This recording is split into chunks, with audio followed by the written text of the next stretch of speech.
Parce qu'ils combattront le même soir dans la même ville, sur la même carte et avec certainement les mêmes enjeux, ils sont mes invités dans MMA Club Podcast.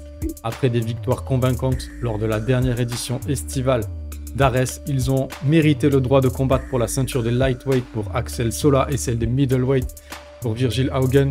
Le talent, le travail et l'équipage à bord font du bateau du Boxing Squad un navire solide, respecté et sur lequel il va falloir compter de longues années avec cela. Et je ne dis pas ça parce que Nice est la plus belle ville de France.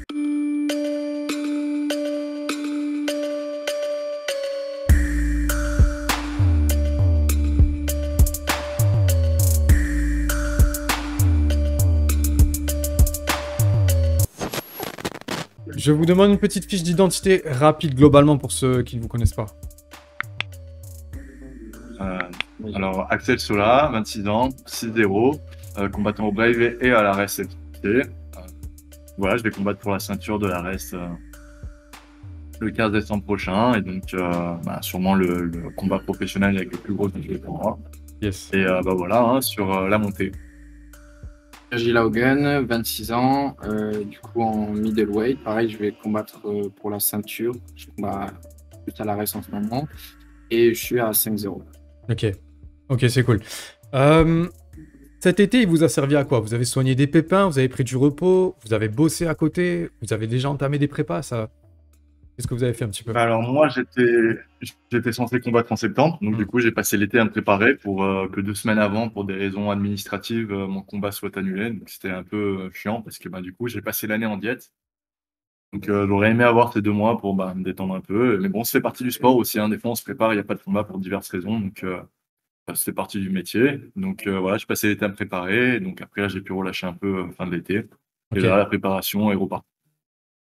Moi, du coup, pour moi, l'été, j'ai combattu fin juin.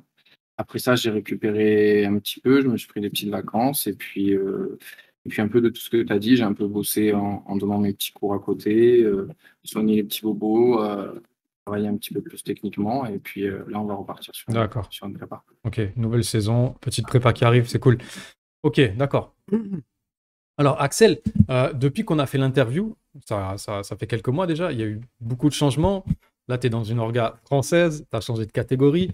C'est des choix qui t'ont amené du coup à un title shot très important. Tu sentais qu'il fallait un petit peu de changement pour passer une vitesse dans ta carrière? Ou ça s'est présenté à toi et c'était juste comme ça, naturel d'accepter? En fait, il faut juste enchaîner les combats et gagner pour avancer dans sa carrière. Après, d'un point de vue médiatique, Arès, c'était un bon coup.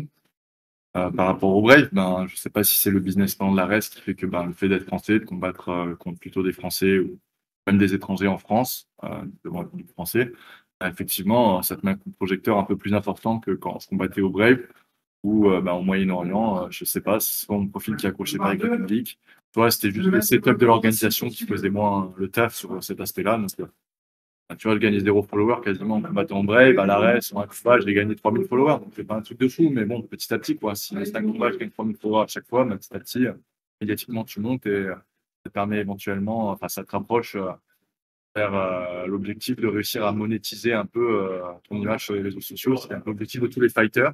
Parce que, il faut essayer de diversifier diversifier ses revenus liés au combat. Donc voilà, donc l'arrêt pour ça, c'était cool. Après, voilà, hein, c'est combat après combat. Si tu fais gagner, même si tu combats dans une organisation où tu n'es pas mis en avant médiatiquement, tout le temps, tu vas être reconnu par les matchmakers des grosses organisations. Donc, ça fait juste partie du processus, quoi. Il y a le changement de catégorie aussi. Il y a eu le changement de catégorie. Pour moi, je suis très gros pour 70, donc je suis un peu light pour 77. Je suis un peu entre les deux. En fait, idéalement, ce serait 74, ma catégorie, pour que ce soit facile pour moi de faire le poids et que je ne sois pas trop avantagé par les autres. Après, on a discuté avec Alric, on regardait mon poids pour mon combat en 77 à 70, à savoir le même, donc c'est entre 80 et 83 kilos. Et en fait, Alric ayant accès aux statistiques de l'UFC, on s'est rendu compte qu'en 70 kilos, les poids des gars, c'est 80, 83. En fait, j'étais dedans, donc effectivement, c'est un processus. On me prévient, au dernier moment, je ne peux pas faire le poids en 2 semaines, donc c'est un peu un problème parce que dans ce sport, c'est bien de pouvoir prendre des combats à la volée en short notice. Ça permet parfois de rentrer dans des grandes organisations comme l'UFC ou autre. Donc voilà, ça me demandera d'être en diète tout le temps par la suite. en tout cas, de faire souvent attention au poids si j'arrive au niveau supérieur par la suite. Donc voilà, mais écoute, pour l'instant, on essaye comme ça, et puis ça restera peut-être comme ça, peut-être que ça changera, on verra bien. Et tout à l'heure, tu parlais un petit peu l'affluence, le public. Tu commences déjà à sentir, à part le nombre de followers, tu commences un peu à sentir des différences, le regard des gens, l'approche des gens, les réseaux, l'attente du public. Il y a déjà ça ou c'est un petit peu tôt encore? Non, pas trop, hein. Après, j'ai pas encore explosé sur les réseaux, comme d'autres fighters ont un peu explosé. Non, je sens pas vraiment de différence. D'accord. Virgile, toi, contrairement à ton pote Axel, avant qu'il arrive à Arès, toi, tu as toujours combattu en France. Tu as même commencé sur la même carte que Romain Debienne, qui est aujourd'hui, lui, il est bien installé au Bellator. Est-ce que tu as conscience que tu n'es pas loin d'avoir un peu une trajectoire plus fulgurante, même si tu continues comme ça? Ouais, bah, en fait, j'ai eu de la chance de pouvoir combattre en France, parce qu'il y a quelques années, c'était pas encore possible. En fait, quand j'ai débuté ma carrière pro, c'était un peu le bon moment, quoi. Et j'ai aussi eu la chance de qu'il y a RS en France. Comme il disait Axel, c'est une organisation qui au niveau de la communication, fait vraiment un bon travail. Donc, moi non plus, j'ai pas explosé sur les réseaux, mais ça monte petit à petit. Et je pense que c'était un bon choix de combattre en France, ouais. Le move du MMA-GP puis du Arès a dû aussi quand même faire un petit effet booster, quand même, mine de rien. Ok. Ouais, carrément, carrément. Pareil, c'est comme Axel, hein, dès que je suis arrivé à l'arrêt, j'ai de suite vu la différence. Ouais, quand même. Réseau, tout ça. Ouais, bien sûr. Ouais. Et puis Ça toi là-bas, t'as déjà plusieurs combats, donc c'est sûr que tu commences moi, j'ai fait 3 combats à l'arrêt déjà. commence à être le petit chouchou, un peu le petit chouchou niçois, c'est bien. Ouais.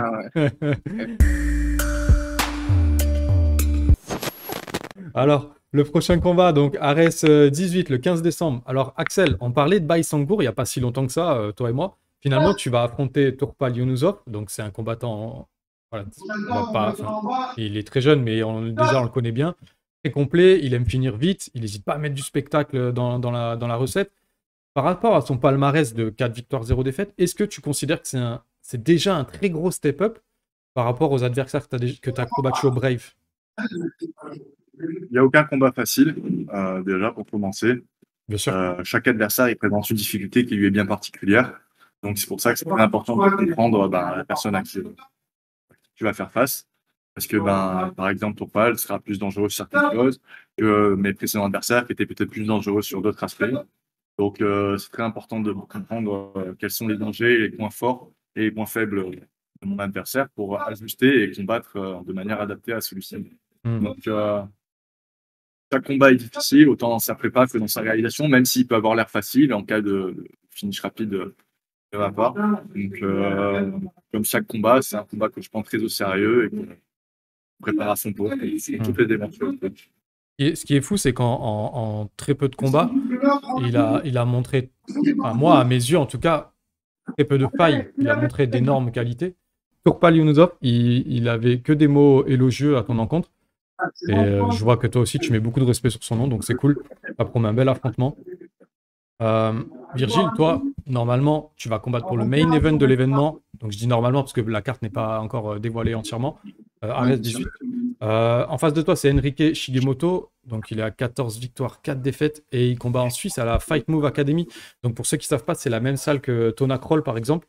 Il était sur une série de 8 victoires. Donc ensuite, il a perdu au Dana White Contender Series pour son ticket d'entrée à l'UFC. Cet adversaire, il a quoi de plus que les autres gars que toi, tu as combattu jusqu'à maintenant? Sur le papier, c'était plus fort, on va dire. Comme tu as dit, il a fait Dana White Contender Series, c'est à 14-4. Il me semble qu'il est classé 130e sur Fight Matrix, tu vois. Donc, ça fait que sur le papier, c'est pas le même adversaire que les autres et que ça peut que me faire monter, quoi. Donc, non, moi, je suis content. Je suis content de prendre un mec expérimenté. En plus, il a 34 ans, il me semble. Donc, moi, j'ai pris à chaque fois des mecs, à part les deux premiers qui étaient plus vieux, sinon, c'est des mecs à peu près de mon âge. Et là, c'est un mec qui a beaucoup de combat, qui a de l'expérience, qui a combattu des gros trucs, les dernières Contender Series, et qui est bien placé. Donc, c'est tout bénéfique, quoi. D'affronter un mec avec une maturité aussi physique, ça a l'air d'être quelque chose qui te donne envie de te tester, hein, on dirait. Ah ouais, bah, ça motive en fait. Et plus sur le papier c'est dur, en plus il y a la ceinture, tous ces trucs font que ça motive encore plus, quoi. Ah, ah. Et en cas de victoire, tu aurais la même légitimité finalement que les anciens champions Ares aujourd'hui, bah, qui sont partis soit à l'UFC, soit ailleurs. Avec 6-0, ça serait pas un poids déjà difficile à assumer? Ça irait pas un petit peu vite? Bah, après, comme Axel il a dit au début, hein, l'important c'est d'enchaîner les combats et de gagner. Donc, dans tous les cas, après, moi je suis prêt. Là, j'ai 26 ans, je vais faire 27 ans en décembre. Donc je suis prêt. Si à un moment il faut y aller, c'est maintenant. J'ai bien pris mon temps avant de passer pro. Et dans tous les cas, les gars, va bien falloir les prendre à un moment. Hmm. Maintenant, Ok, je pense que c'est bon. d'accord. Et combattre sur la même carte que ton pote, c'est plus du stress ou c'est plus de la force? Non, c'est de la force. En fait, ça a ses côtés positifs et ça a ses petits côtés négatifs. Ça a ses côtés positifs dans le sens où ben, ça donne de la force. On fait la prépa ensemble, on va faire la perte de poids ensemble. On est un peu dans la même situation au même moment, quoi. Et les petits côtés négatifs, c'est que ben, à côté, j'ai pas Axel qui est détendu, tout ça. J'ai pas Axel dans mon coin, comme j'ai l'habitude. Donc ça, C'est pas dit, j'y sois pas. Hein. Ouais. Il Ah, attend, il monte vite. Si t'as pas le contrôle antidopage, tu peux vite venir. Ah, mais je vais le skate. Ouais. Moi, je vais le faire, le contrôle antidopage. tu vas faire une Taylor, Mais qui combat et qui commente en même temps, tu vas faire ah ouais, c'était énorme ça. Ouais. là-dessus. Et Axel, tu vois à peu près les mêmes types de points positifs, points négatifs? Oui, c'est ça, en fait. On est ensemble sans être ensemble à Fight Week. C'est-à-dire que bon, en fait, on pourra faire nos petits trainings pré-combat ensemble, mais on ne sera pas, entre guillemets, totalement disponible pour l'autre parce que il faudra qu'on se repose, il faudra qu'on se prépare mentalement, il faudra qu'on se mette dedans. Et après, là, cette fois, je suis content, je combats en premier. La dernière fois, c'était lui qui combattait en premier. Donc, Ah ouais, je peux pas. donc c'est cool parce que je vais pouvoir combattre et ensuite, je vais pouvoir être vraiment dans son combat à lui. Alors, quand il a combattu avant, j'étais en train de m'échauffer, je regardais sans regarder, c'était un peu un entre-deux. Après, j'ai envie de croire que peu importe ce qui se passe, si toi tu combats avant, j'ai envie de croire qu'on est capable de faire abstraction, même si le pire arrive, pour performer au mieux, parce que dans la vie, peut-être qu'un jour, il nous arrivera des choses vraiment difficiles avant de combattre, et il faudra rester sans foi et combattre. Hmm. Euh, Tu voilà. fais... Surtout que j'ai pouvoir profiter du spectacle maintenant, quoi, une fois que j'aurai combattu. C'est ça qui est cool. Hmm. À quoi tu fais allusion, si je peux me permettre? Comment? À quoi tu fais allusion, si je peux me permettre? C'est-à-dire? Bah, imaginons ce qu'il voulait dire, je pense, c'est que imaginons quand tu regardes le combat de l'autre et ça se passe mal, bah, ça va t'influencer Ah, directement, que tu le veuilles ou non, tu vois, toi, d'accord. sur ta performance. D'accord, j'ai Et j'ai compris. envie de croire qu'on est capable d'aller, et je disais que j'ai envie de croire qu'on est capable d'aller au-delà d'un événement comme ça, parce que peut-être dans la vie, un jour, on aura, pas, mais un drame familial au moment de combattre. Et là, il faudra rester sans foi et rester centré sur ce qui est important à savoir maintenant. Donc, je pense qu'on en est capable tous les deux. Et, il y a ce qu'on pense, c'est la réalité, mais c'est ce que je pense en tout cas. Mais dans tous les cas, ça va bien se passer, donc il n'y a pas de souci. Je vous le souhaite, les gars, je vous le souhaite. C'est à ça aussi que je pensais, Axel, mais je voulais confirmation que tu parlais de ce genre de même niveau logique, qu'on était sur le même. Ok, je vois. Je vois le niveau de prépa mentale que vous faites, c'est incroyable. Axel, tout à l'heure, dans ta présentation, tu me l'as dit, mais je cherche confirmation. Du coup, le contrat Ares ne clôture pas du tout le chapitre du Brave. Tu peux jouer sur les deux tableaux. C'est ça, je peux jouer sur les deux tableaux. Donc, ouais, je peux combattre dans les deux organisations. Donc, voilà. Et des fois, ça peut causer des petits problèmes administratifs, comme ça a été le cas en septembre. Je vais combattre sur Hexagon Brave. Mhm. Donc, dans l'ensemble, je peux combattre dans les deux fédérations. D'accord. Et, Il y a des choses de prévues sur les deux tableaux? non, pas spécialement, hein, une chose à la fois. Hein. Moi, je suis concentré sur le combat de décembre. Déjà, j'ai un adversaire qui sera déterminé et il faudra que je le passe. Une fois que ce sera fait, on verra pour la suite. D'accord, ok.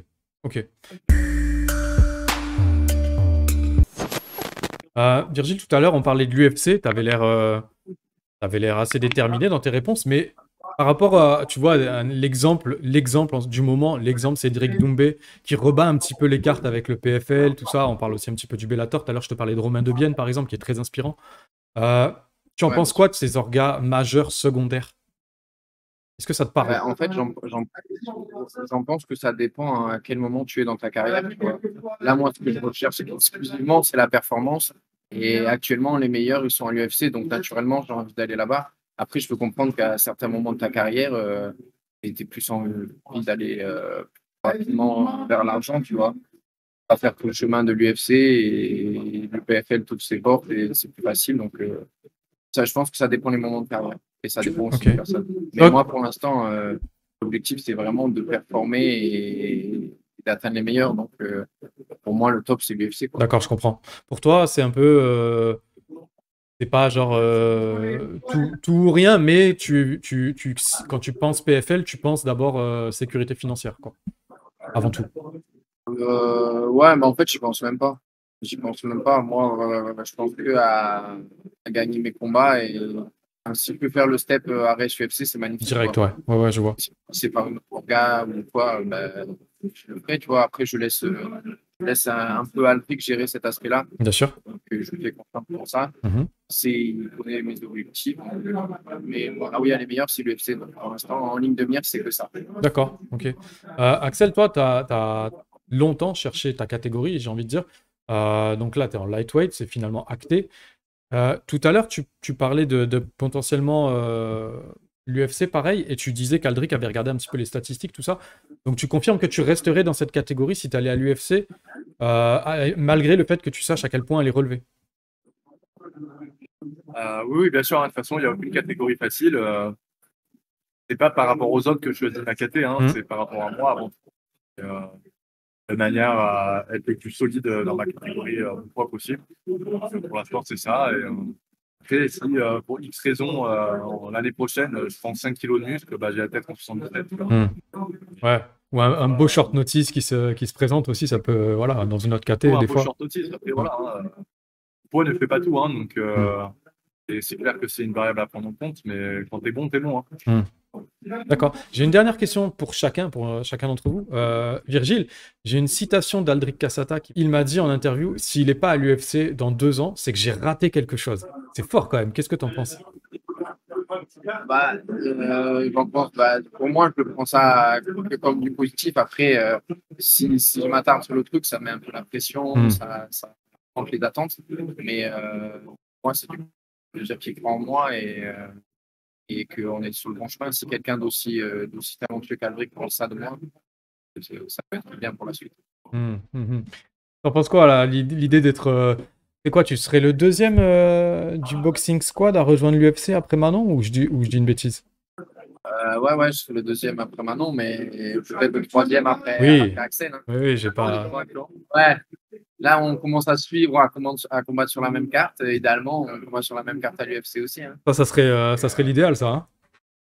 Ah ouais, ce serait magnifique. Ouais. L'idéal, en fait, tu sais, moi, ce que je me disais là, parce que j'ai vu un peu les actualités ce matin en me réveillant, l'idéal, ça serait que Axel, il aille chercher le petit Makhachev là, avec Oliveira qui s'est blessé, et puis que toi, tu prennes Chimaev parce que Costa, il s'est blessé. Qu'est-ce que t'en penses de ça? C'est magnifique. Je pense qu'ils vont pas penser à nous en premier pour ça. Je pense qu'on est un peu loin sur la liste, mais ouais, là, c'est l'idéal dans quelques années, c'est d'aller chercher ça. Ça serait... Le but, c'est d'aller le plus haut possible. Et si c'est eux qui sont à ce moment-là, on va aller le chercher. C'est le Dream Fight. C'est bon, ça. Ouais, exactement, c'est ça. Axel, j'ai une dernière question. Tu m'avais dit encore 4 combats et il y a moyen pour l'UFC à l'époque quand on avait parlé. Bon, du coup, depuis, tu as fait 1 combat ou 2. Aujourd'hui, ta porte d'entrée à l'UFC, tu la juges grande ouverte, fermée à clé. Tu vois ça comment? Ça dépend de mes performances sur les 2 prochains combats. Si je fais le performance des 2 prochains combats, je pense qu'on sera très, très, très proche. Ça sera peut-être même bon, qui sait. Peut-être qu'on n'aura même pas besoin de faire de Dana White Contender Series. Et voilà, ça va dépendre de ça. Donc, c'est pour ça que je suis très concentré au combat à venir à chaque fois. D'accord, donc on est plus sur 4 combats, on se rapproche sur 2 combats. La prochaine fois qu'on se parle, si ça se trouve, ce sera pour ton entrée à l'UFC. En tout cas, les gars, tous les deux, je vous le souhaite fort. Vraiment, je suis très content pour tout ce qui vous arrive aujourd'hui, la ceinture et tout. Je croise les doigts pour qu'elle vienne à Nice, qu'elle vienne prendre le soleil, ces 2 ceintures. Est-ce que vous avez un dernier mot à partager avant qu'on termine ce podcast? Non, bah, tout ça. Bon, c'est cool. Bon, bah, je vous laisse aller manger. Vous devez avoir bien faim là. C'est cool. Merci d'être venu dans MMA Club Podcast. Bah, avec plaisir. C'est cool. MMA Club Podcast, c'est terminé. On se retrouve très vite pour du nouveau contenu. Abonnez-vous au Boxing Squad. Abonnez-vous à Virgil Haugen et aussi à Axel Sola. Et moi, comme d'habitude, je vous fais des gros bisous.